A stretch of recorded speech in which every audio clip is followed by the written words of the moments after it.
Well, maybe you could share that story. So what made you religious? I'm religious since birth. I grew up in a Jewish home. We were fairly religious from the time that I was young. We became fully Orthodox when I was 11, and was with my parents, my whole entire immediate family. But how did you become a religious person? I don't think of myself as religious, but I understand that you're using the word in a Broadly neutral speaking, sense. Yeah. In high school, I was going through a deep existential crisis, looking for meaning in life, the meaning of my existence, who I was. I later discovered existentialist philosophers were asking the same questions, and I never knew it.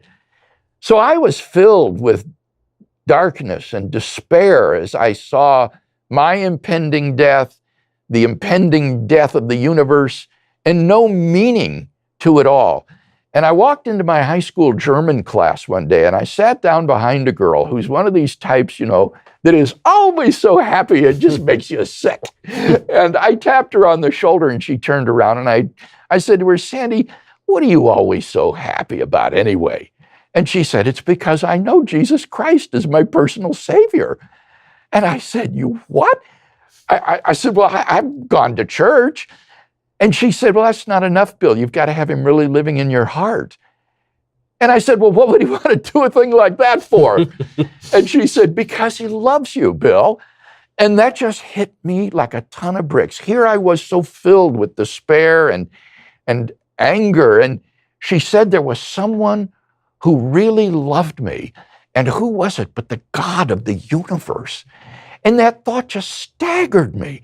To think that the God of the universe could love me, Bill Craig, that worm down there on that speck of dust called planet Earth.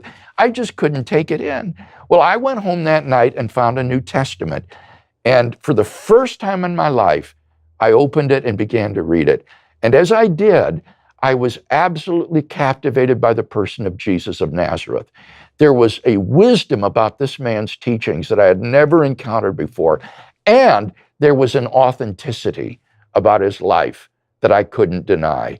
And as I read the New Testament, I saw why God seemed so unreal to me. It was because my sin, my moral wrongdoing, it created a separation between me and God, so that I was alienated from him and couldn't experience that love relationship that he had created me to have, but that he had sent Christ to atone for those sins, and that through Christ I could have forgiveness and a restoration of that relationship. And so after about 6 months of the most intense soul searching that I've ever been through, one night I just came to the end of my rope and cried out to God. And I felt this tremendous infusion of joy, like a balloon being blown up until it was ready to burst.